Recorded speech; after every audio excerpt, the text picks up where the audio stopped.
3 a.m., my son called me. Help! I was robbed and abandoned 200 miles from home. When I got there, I found him freezing in the storm. He had been left behind by my daughter-in-law and her lover. The next day, I put my plan into action. Both of them fainted at what I did. I'm glad to have you here. Follow my story until the end and comment the city you're watching from, so I can see how far my story has reached. The phone rang at exactly 3:14 in the morning. I know because I stared at the red numbers on my bedside clock for a full 10 seconds before my hand fumbled for the receiver. In 57 years of life, I'd learned that calls at this hour never brought good news. Mom? Wesley's voice cracked through the static, barely recognizable. My son, my 32-year-old boy who hadn't called me Mom in years, sounded like he was drowning. I sat up instantly, every maternal instinct firing at once. Wesley, what's wrong? I need help. The words came out in a broken whisper. I'm stranded. Maisie. She left me here. 200 miles from home, and there's this storm, and I don't have anywhere to go. My heart clenched. Wesley had been married to Maisie for 3 years, and in that time, our relationship had grown distant.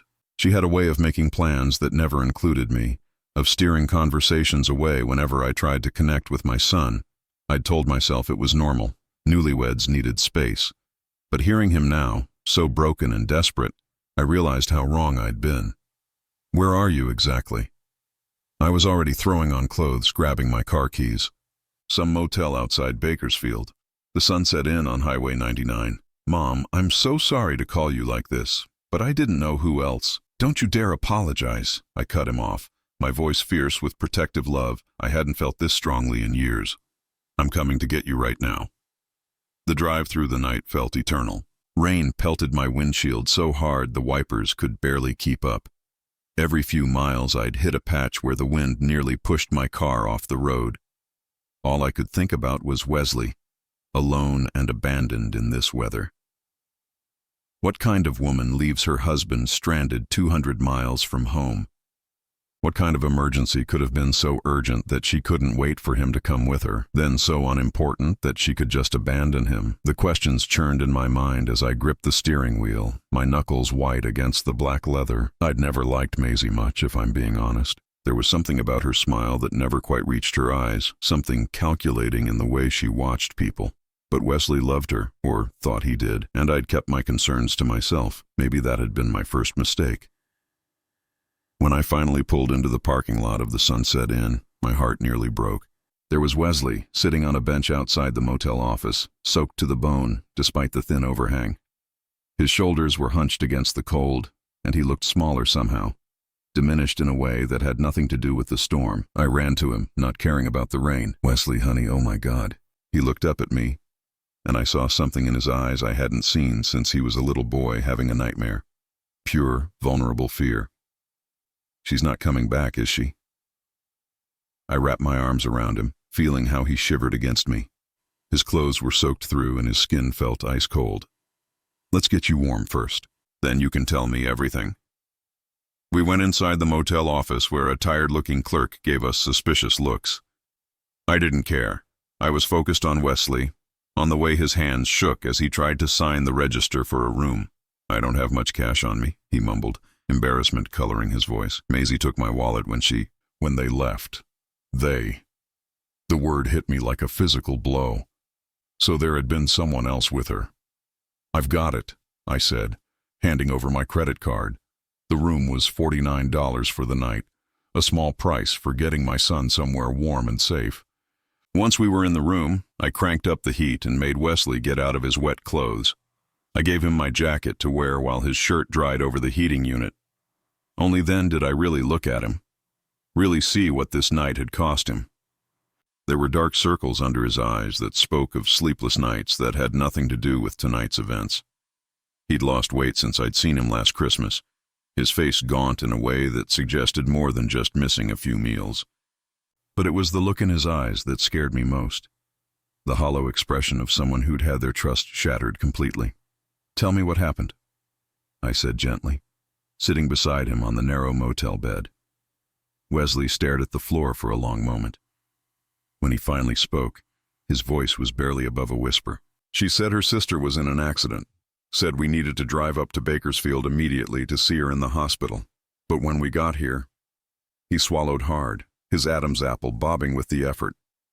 When we got here, there was no hospital visit. Instead, she had me wait in the car while she went into this house, said she'd be right back. That was 6 hours ago. I felt anger building in my chest, hot and protective. 6 hours? In this storm, I finally went to the door. That's when I saw them. His voice cracked completely. Maisie and some guy I'd never seen before. They were kissing. And when she saw me, she didn't even look sorry. She just said she was done pretending, that she'd found someone who could give her what she really wanted. The room fell silent except for the sound of rain against the window and the hum of the heating unit. I reached out and took Wesley's hand in both of mine. It was still so cold. Did she say anything else?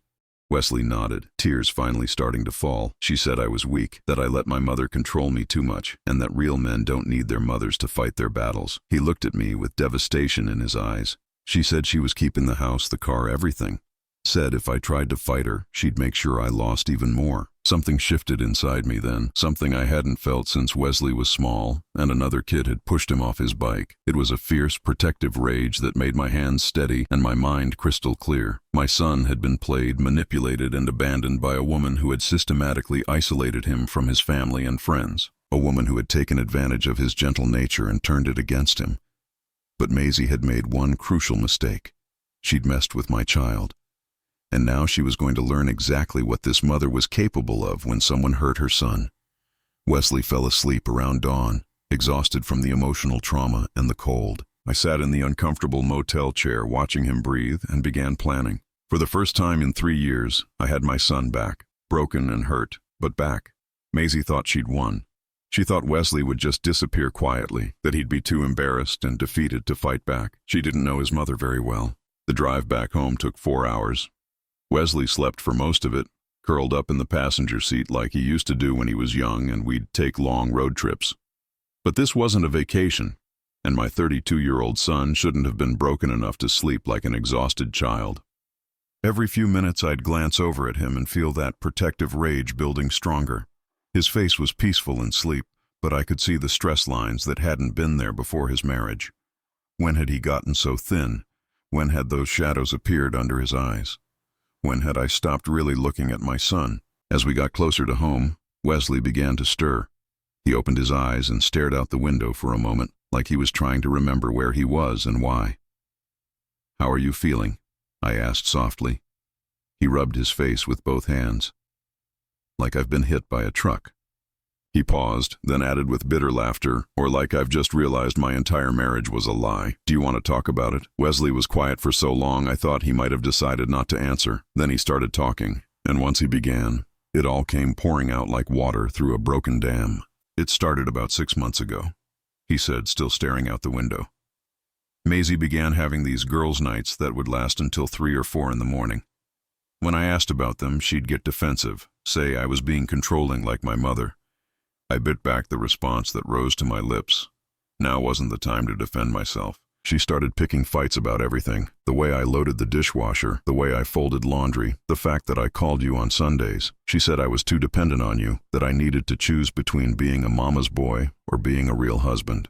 The manipulation was so clear from the outside, but I knew how insidious it must have been to live through. What did you do? I tried to make her happy. I stopped calling you as much, stopped going to Sunday dinners. I thought if I proved I could put her first, things would get better between us. My heart ached for him, for both of us.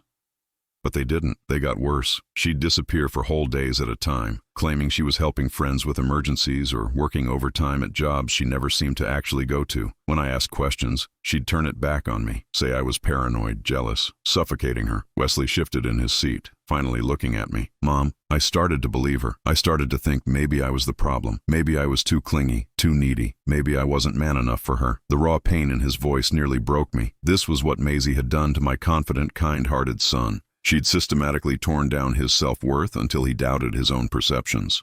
Last month, money started disappearing from our joint account. When I confronted her about it, she said she'd been buying things for the house, but I never saw any new purchases. She got angry that I was checking up on her and said real husbands trust their wives. "How much money?" I asked. Wesley's jaw clenched. "Over the past 3 months? About $8,000. $8,000. My son worked construction. hard physical labor that left him exhausted at the end of each day. $8,000 represented months of his sweat and effort. "There's more," Wesley continued, his voice getting smaller. "2 weeks ago, I came home early from a job site because I wasn't feeling well. I found her on the phone in our bedroom talking in this voice I'd never heard before, soft and flirty and intimate." He took a shaky breath. "When she saw me, she hung up immediately and said it was her sister. But when I asked how her sister was doing later, she had no idea what I was talking about." We were pulling into my driveway now, but I didn't get out immediately.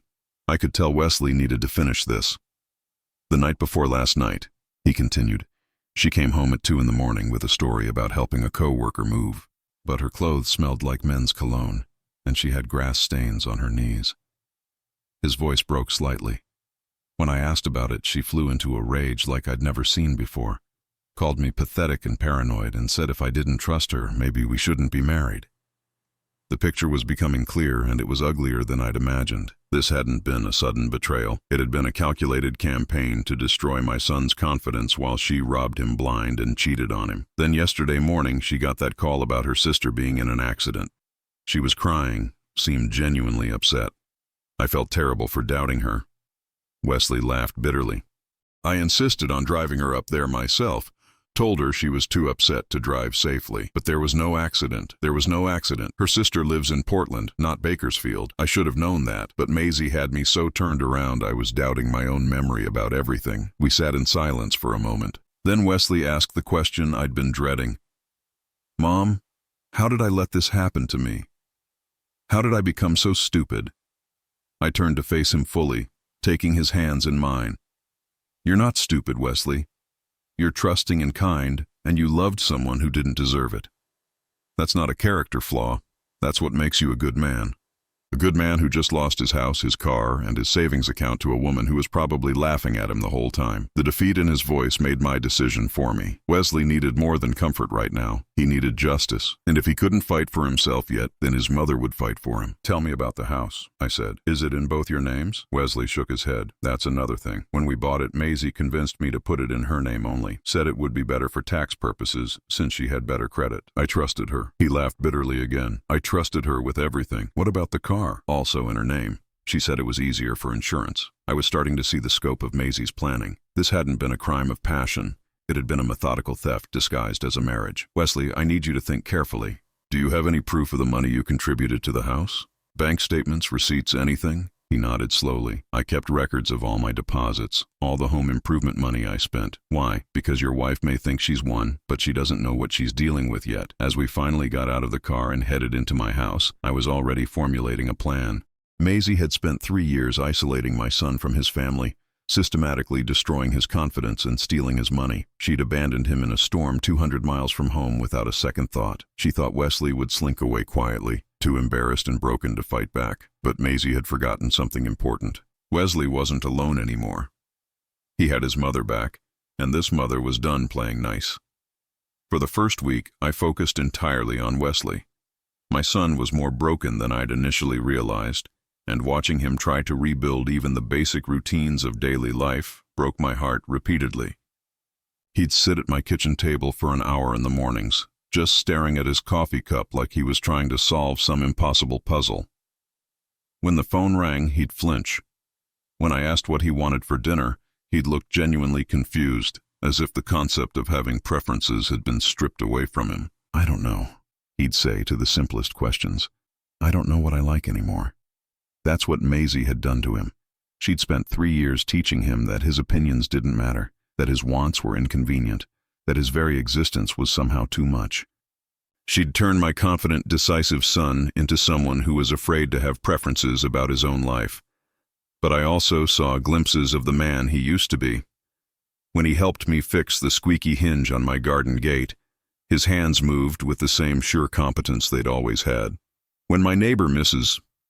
Patterson, mentioned her grandson was struggling with bullies at school, Wesley spent 20 minutes giving thoughtful, caring advice. The core of who Wesley was hadn't been destroyed. It had just been buried under 3 years of systematic emotional abuse. On day 8, while Wesley was taking his afternoon nap, another sign of how emotionally exhausted he was, I decided it was time to start gathering information. I sat down at my computer and began researching everything I could about Maisie Collins, the woman who had married my son. What I found was illuminating and infuriating. Maisie had been married before Wesley. Twice, actually. Her first marriage had lasted 18 months and ended in a messy divorce where she'd accused her husband of being controlling and abusive. Her second marriage lasted 2 years and ended the same way, with allegations of emotional abuse and her taking half of everything in the settlement. I found the court records online. In both cases, Maisie had claimed financial hardship and emotional trauma. In both cases, she'd walked away with significant settlements and property. And in both cases, her ex-husbands had been described by friends and family as gentle, kind men who seemed broken by the experience. Wesley was just the latest in a pattern. I printed everything out and created a file. Then I started digging deeper.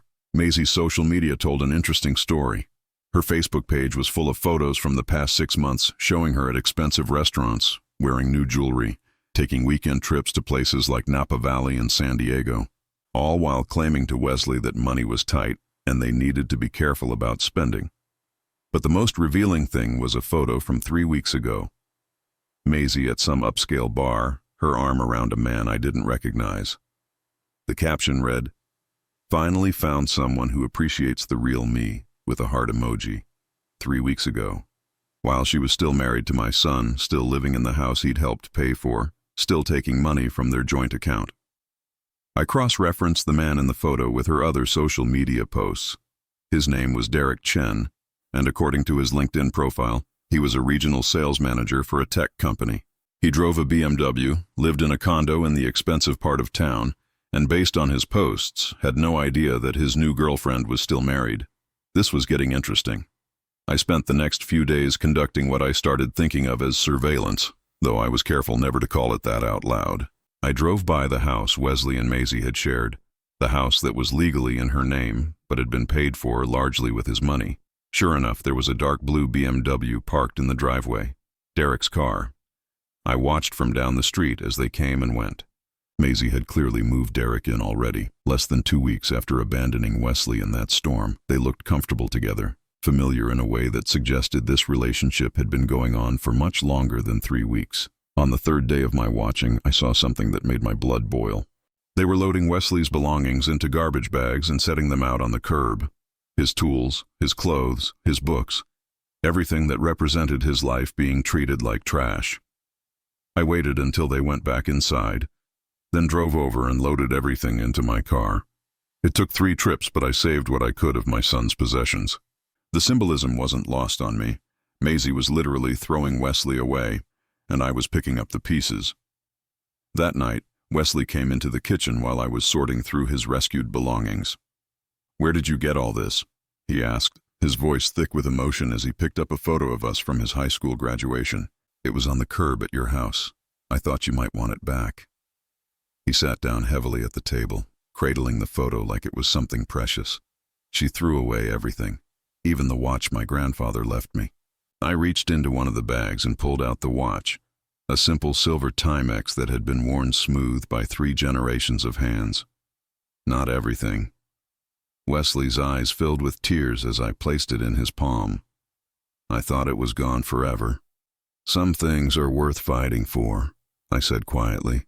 "Some people are worth fighting for." He looked at me then, really looked at me, and I saw something shift in his expression. A spark of the man he used to be. "What are you planning, Mom?" I could have lied to him, told him I wasn't planning anything, but Wesley deserved the truth, and more importantly, he deserved the chance to be part of his own recovery.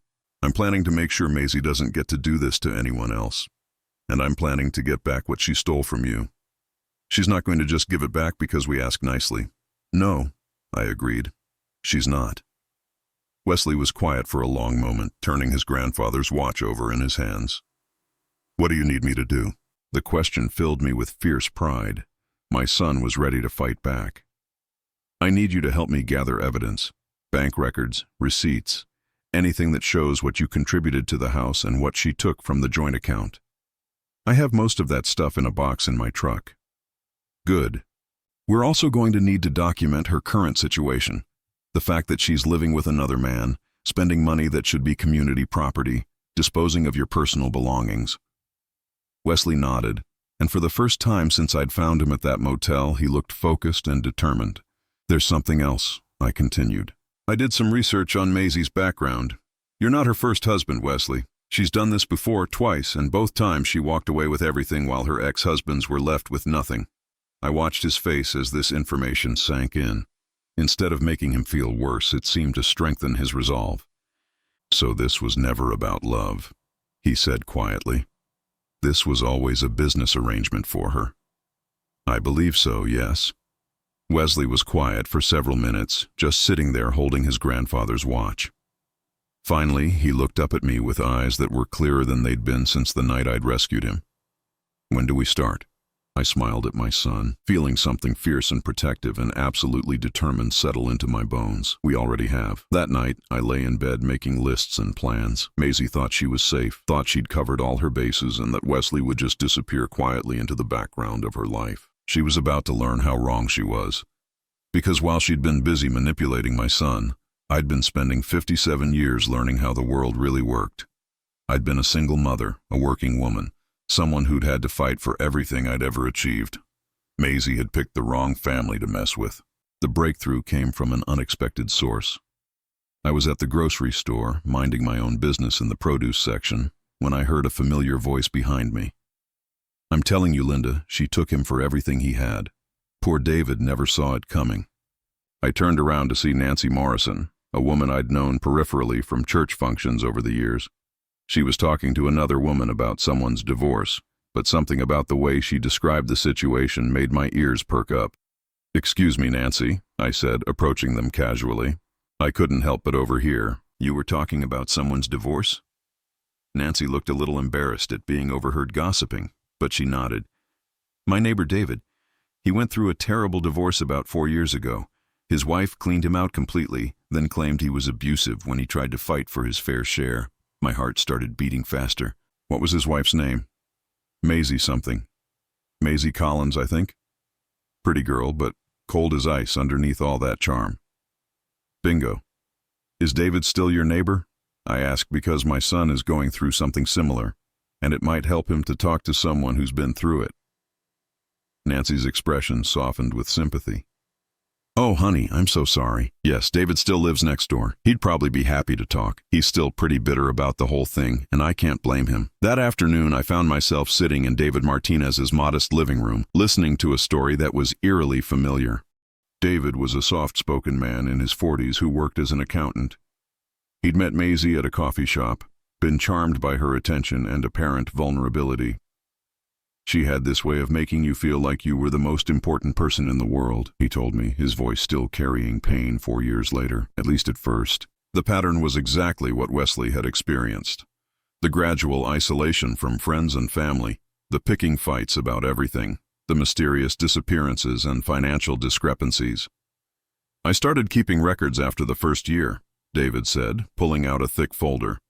"Something felt off, but she made me feel like I was paranoid for questioning her.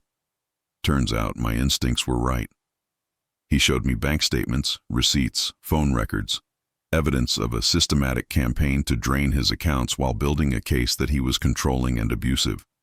She had this friend, another woman who went through the same thing with her first husband.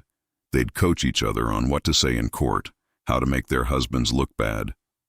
Another victim? David shook his head grimly. Another predator. They worked together, sharing strategies.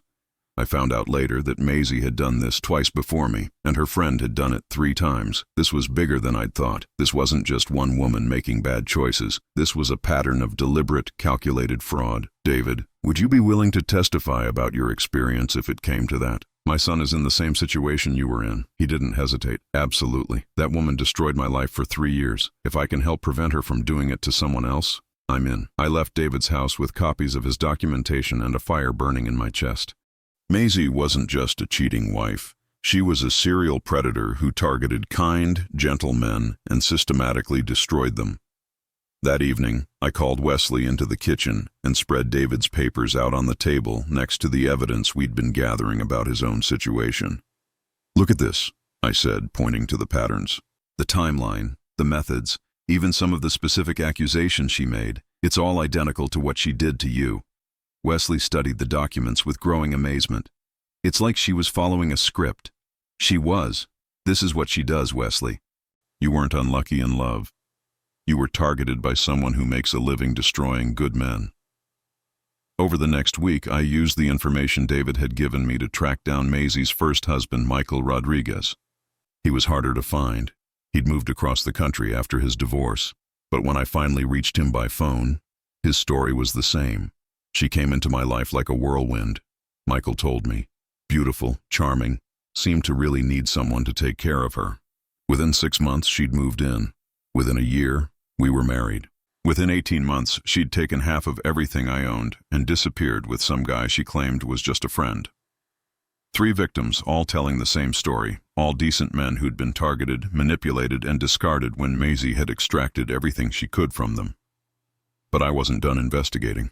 I hired a private investigator, something I never thought I'd do in my life, but desperate times called for desperate measures. His name was Frank Petrosky, a retired police detective who specialized in domestic cases. What you're describing sounds like a pattern of marriage fraud, Frank told me during our first meeting. It's more common than people think, but it's hard to prosecute because the emotional manipulation makes the victims look complicit. What can we do about it?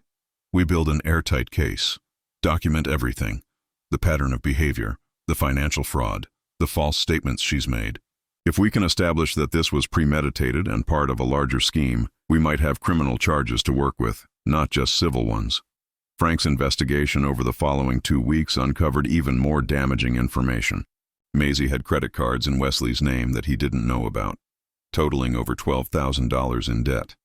She'd taken out a loan against the house that Wesley had helped pay for but wasn't legally entitled to because she'd convinced him to put it in her name only. Most damning of all, Frank found evidence that Maisie had been planning her exit strategy for months. She'd opened bank accounts in her own name, transferred money systematically, and had been communicating with Derek Chen for over 6 months before she finally abandoned Wesley. She didn't meet this guy after your son, Frank explained, showing me phone records and social media evidence.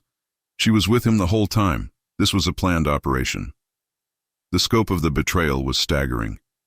While Wesley had been trying desperately to save his marriage, working extra hours to pay for the house and the lifestyle Maisie demanded, she'd been systematically stealing from him and planning her escape with another man. But the most important thing Frank discovered was that Derek Chen had no idea Maisie was married. According to Frank's investigation, she'd told Derek that Wesley was an abusive ex-boyfriend who was stalking her. She's playing both sides, Frank told me. Your son thinks he's been abandoned for another man, and the other man thinks he's rescuing her from an abusive relationship. This gave me an idea. A terrible, brilliant, absolutely perfect idea. That night I sat Wesley down and laid out everything we'd learned. All of it. The pattern with her previous marriages, the financial fraud, the fact that her relationship with Derek had been going on for months. Everything. Wesley listened in silence, his face growing harder with each revelation. She never loved me at all, he said finally. It wasn't a question. No, honey, I don't think she did. And Derek doesn't know any of this? Not according to Frank's investigation. She's told him you're a stalker ex-boyfriend. Wesley was quiet for a long time, staring at the pile of evidence that represented 3 years of systematic deception. What's the plan, Mom? I smiled at my son, feeling that fierce protective instinct crystallize into something sharp and focused. We're going to give both of them exactly what they deserve, and we're going to do it in a way that ensures Maisie never gets the chance to do this to anyone else. The look in Wesley's eyes told me he was ready for whatever came next. Maisie had made her biggest mistake when she underestimated what a mother would do to protect her child. The opportunity presented itself on a Saturday afternoon in March. Frank had been monitoring Maisie's social media, and she'd posted about hosting a housewarming party for her and Derek's new life together. The irony wasn't lost on me. She was throwing a party in the house my son had helped pay for, celebrating a relationship built on lies and theft. But her arrogance was about to become her downfall. I spent the week before the party making final preparations. Wesley and I had organized all our evidence into a comprehensive file: bank statements, receipts, testimony from her previous victims, Frank's investigation report, and most importantly, proof that her relationship with Derek had been going on for months while she was still married. "Are you sure you want to do this in front of all those people?"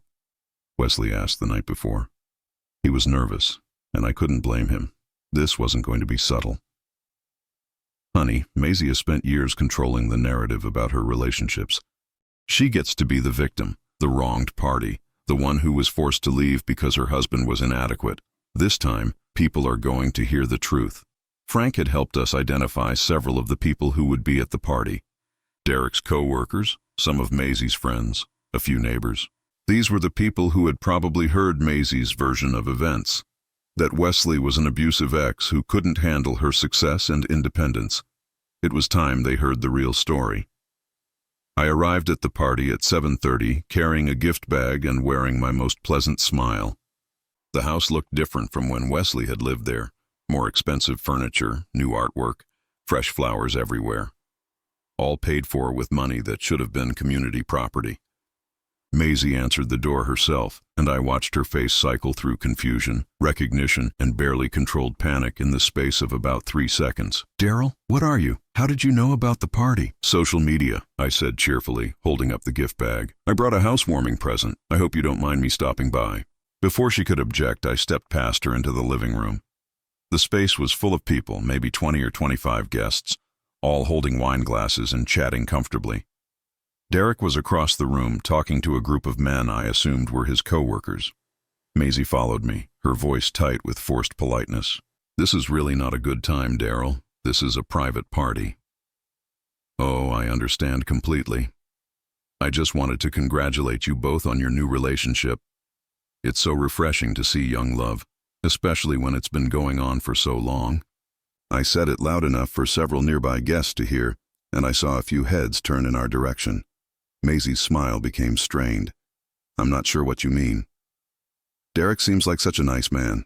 I'm sure he has no idea what he's gotten himself into." Now I definitely had people's attention. Conversations were slowing down, and I could feel the energy in the room shifting. Derek had noticed the commotion and was making his way over. He was handsome in a conventional way, dressed in an expensive sweater and designer jeans. The kind of man who clearly had money and was used to getting what he wanted. "Daryl, I think you should leave," Maisie said, her voice losing its pretense of warmth. "Actually, I think Derek should hear what I have to say first." I turned to face him as he approached. "Derek, I'm Daryl, Wesley's mother." I watched his face carefully as I said Wesley's name. There was a flicker of recognition, followed by something that looked like wariness. "Wesley," he repeated slowly. "Maisie's husband," I clarified, and the room went completely silent. Derek's face went pale. "Her what?" "Her husband. They've been married for 3 years. Well, technically still married, since no divorce papers have been filed yet." The silence in the room was deafening. Every conversation had stopped, and all eyes were on the three of us. Derek turned to Maisie, his voice barely controlled. "You told me he was your abusive ex-boyfriend. You said you were afraid of him." "He is," Maisie said quickly, but her voice was shaking now. "Daryl, you need to leave. You're causing a scene." "Am I?" I looked around at all the faces staring at us. I think these people deserve to know what kind of party they're actually attending. I reached into my gift bag and pulled out a manila folder. "Derek, these are copies of bank statements from the joint account Maisie shared with Wesley. You'll notice that over $8,000 was withdrawn from their account over the past 6 months, around the same time your relationship with her began." Derek took the folder with trembling hands, his face growing darker as he flipped through the pages. "These are also copies of phone records showing that Maisie has been in contact with you for over 6 months, while she was still living with Wesley and claiming to be trying to save her marriage. By now, the entire party had gathered around us. I could see phones being pulled out, people starting to record. Maisie's carefully constructed image was crumbling in real time. She told me they'd been broken up for over a year. Derek said, his voice hollow.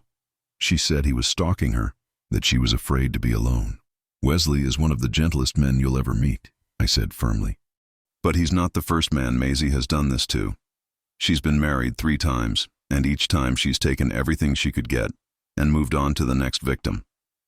I pulled out more papers from the folder. These are statements from her previous husbands, David Martinez and Michael Rodriguez.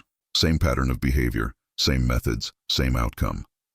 Maisie finally exploded. "You crazy old bitch! You have no right to come into my home and spread these lies." but her outburst only made her look worse. The mask had finally slipped completely, and everyone in the room could see the ugly reality underneath. Derek was still reading through the documents, his face a mixture of hurt and rage. 6 months, he said quietly. You've been lying to me for 6 months. Derek, honey, you don't understand. Maisie started, reaching for his arm. He pulled away from her like she was poisonous. Don't touch me. Don't ever touch me again. The room was buzzing now, people whispering to each other, some taking pictures of the documents Derek was holding. Maisie's social circle was watching her reputation disintegrate before their eyes. There's more, I said, pulling out the final piece of evidence. Frank Petrosky is a private investigator who's been looking into Maisie's activities. He found that she's taken out loans and credit cards in Wesley's name without his knowledge, totaling over $12,000 in debt that she stuck him with. I handed Derek the investigator's report. She's also been disposing of Wesley's personal property, including items with sentimental value that belonged to his deceased grandfather. By this point, Derek was shaking with rage. Is any of this true? He demanded, turning to face Maisie. But Maisie was no longer the composed, charming woman who had answered the door. Her face was twisted with fury and desperation, her carefully styled hair disheveled from running her hands through it. None of you understand, she snarled. These men are weak. They're pathetic. I gave them more excitement and passion than they ever deserved, and when I outgrew them, they couldn't handle it. The cruelty in her voice was shocking. Several people in the room actually stepped back from her. I took what I was owed, she continued, seemingly unaware of how she sounded. I wasted years of my life on these losers. The money, the houses, the cars, that was payment for services rendered. Derek was staring at her like he was seeing her for the first time. Services rendered? You're talking about marriage like it was prostitution. Maybe it was, Maisie shot back. Maybe that's all any of you pathetic men deserve. The room erupted in shocked murmurs. Someone near the back called out, "This is disgusting," and several people started heading for the door. Derek set the folder down on the nearest table and looked at Maisie with complete contempt. We're done. I want you out of my life, and I want you out of this house. Your house? Maisie laughed bitterly. This is my house. I got it in my divorce from Wesley. Actually, I said quietly, that's not entirely accurate either. I pulled out one more document. This is a copy of the mortgage application for this house. Wesley's signature is on it, along with documentation showing that he contributed 60% of the down payment and has been making the majority of the mortgage payments for 3 years. I looked directly at Maisie. Just because you convinced him to put the house in your name only doesn't mean you have legal right to it, especially when the marriage was fraudulent from the beginning. The fight went out of Maisie all at once. She looked around the room at all the faces staring at her with disgust and disbelief, and I saw the moment she realized her life as she knew it was over. Derek was already walking toward the door. I'm calling my lawyer first thing Monday morning, he said without looking back. I want to know what other lies you've told me. As the guests filed out of the house, many of them stopping to express their sympathy to me and their disgust at what they'd witnessed, Maisie stood alone in the middle of her stolen living room. This isn't over, she said to me, but her voice had lost all its power. Yes, it is, I replied calmly. This is exactly how it ends for women like you. I walked out of that house feeling lighter than I had in months. Maisie's web of lies had been exposed, her victims had found each other, and her newest target had escaped before she could destroy him too. But most importantly, my son was going to get justice. The aftermath came swift and decisive. Derek, as it turned out, wasn't just hurt. He was furious at being manipulated, and he had resources to do something about it. By Monday morning, he'd filed a restraining order against Maisie and demanded she vacate the house immediately, since he'd been paying for utilities and improvements under the assumption that she was a single woman escaping an abusive relationship. Wesley and I met with our lawyer Tuesday morning. Armed with all the evidence we'd gathered, the financial records, the testimony from Maisie's previous victims, Frank's investigation report, and documentation of the fraudulent loans and credit cards, we had a case that made our attorney's eyes light up. This is fraud, plain and simple, she told us. Not just civil fraud, but potentially criminal. The systematic nature of it, the pattern across multiple marriages, the forged documents. This goes way beyond a messy divorce. Within 2 weeks, Maisie's carefully constructed world had completely collapsed. Derek had kicked her out of the house and was pursuing his own legal action for fraud and emotional distress. Wesley's lawyer had filed for an emergency hearing to freeze all jointly held assets and recover the money she'd stolen. Most importantly, the district attorney's office was reviewing the case for possible criminal charges. But the real victory wasn't legal, it was personal. I watched my son transform over those weeks from a broken, defeated man back into the strong, confident person I'd raised. It started small. Wesley began sleeping through the night again, stopped flinching when the phone rang, started having opinions about what he wanted for dinner. "You know what I realized?" he told me one morning over coffee. "I spent 3 years walking on eggshells, trying to anticipate what would set her off next. I forgot what it felt like to just be myself. And how does it feel now?" He smiled, a real smile, not the careful, cautious expression he'd worn for so long. "It feels like freedom." 3 months after the confrontation at the party, we got the news we'd been waiting for. Maisie had agreed to a settlement that would return most of Wesley's money and give him his rightful share of the house. More importantly, she'd agreed to plead guilty to fraud charges in exchange for a lighter sentence and restitution to all her victims. "She's going to pay back David and Michael too?" Wesley asked when our lawyer called with the news. "Every penny, plus damages and legal fees." The judge was not impressed with her pattern of behavior, but perhaps the most satisfying call came from Frank the investigator. He'd been contacted by 2 other women whose stories sounded suspiciously similar to Maisie's victims. Apparently, word had spread through various online forums about what had happened, and other people were coming forward. "She's not going to be able to do this to anyone else," Frank told me. "Her name is going to be flagged in every background check database in the country." The house sale went through in April. Wesley got his fair share of the equity, plus the money she'd stolen from their joint accounts, plus damages. It wasn't about the money, though. It was about justice. It was about making sure that someone who had hurt people couldn't keep hurting people. Derek, surprisingly, reached out to Wesley directly to apologize. "I know it's not my fault I was lied to," he told my son during a phone call I overheard. "But I feel terrible that I was part of what happened to you. She used me to hurt you, and I hate that." "You were a victim too," Wesley replied, and I was so proud of the grace in his voice. "She's very good at what she does, was good at what she did," Derek corrected, past tense. By summer, Wesley had bought a small house of his own. Nothing fancy, but it was his, bought with his own money and his own credit. He'd started dating again, cautiously, but hopefully. The woman he was seeing, Jennifer, was a teacher at the local elementary school. She was kind and straightforward and seemed genuinely puzzled when Wesley asked her detailed questions about her past relationships and financial situation. "He's just being careful," I told her when she mentioned it to me. "He's learned to value honesty." "Good," she replied firmly. "Honest is all I know how to be."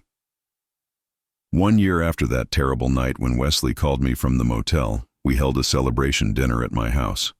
Wesley and Jennifer were there, along with David Martinez and Michael Rodriguez, who had both become genuine friends through this experience.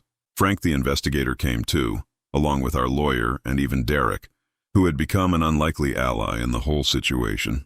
"I keep thinking about that night in the storm," Wesley said during dinner. "At the time, it felt like the worst thing that had ever happened to me. But if Maisie hadn't abandoned me there, I might never have gotten free of her." "Sometimes the worst moments lead to the best outcomes," David added. "I spent 4 years thinking I was the problem in my marriage. Now I know the truth, and I'm dating someone who actually likes me for who I am." Michael nodded in agreement. "It's weird to say this, but I'm grateful it all came out. I was starting to think I was losing my mind as the evening wound down and our guests started to leave. Wesley helped me clean up the kitchen. We worked in comfortable silence for a while, loading the dishwasher and putting away leftovers. "Mom," he said finally, "I never thanked you properly." "For what?" "For not giving up on me, for fighting for me when I couldn't fight for myself, for showing me that I was worth fighting for." I stopped what I was doing and really looked at my son. He was healthy again, confident again, himself again. But more than that, he was stronger now, wiser. He'd been through something terrible and come out the other side with a better understanding of his own worth. "You never needed me to fight for you," I told him. "You just needed to remember who you were underneath all her lies." "Maybe, but I don't think I could have remembered on my own." We finished cleaning in comfortable silence, and as Wesley was getting ready to leave, He paused at the door. "You know what the best part is?" he said. "What's that?" "I'm not angry anymore. For a while there, I was so furious I could barely see straight, but now I just feel free. She can't hurt me anymore, and she can't hurt anyone else. That's enough." As I watched my son drive away that night, I reflected on everything that had happened. Maisie had tried to destroy Wesley, to break him down and steal everything of value from his life. She'd succeeded for a while, but in the end her own arrogance had been her downfall. The night she abandoned my son in that storm, she thought she was discarding him like trash. What she didn't realize was that she was giving him back to the people who truly loved him. She was giving him back to me. And a mother's love, when it's focused and determined and absolutely furious, is not something to be underestimated. 6 months later, I got a call from a woman named Sarah whose story sounded familiar. Her husband had mentioned my name. Apparently, word was spreading through support groups about what we'd accomplished. "I think my sister-in-law is doing to my brother what Maisie did to your son," she told me. "Would you be willing to talk to me about how you built your case?" I looked at the framed photo on my kitchen table, Wesley and Jennifer at his housewarming party, both of them grinning at the camera with the easy happiness of people who have nothing to hide. "Of course," I told Sarah.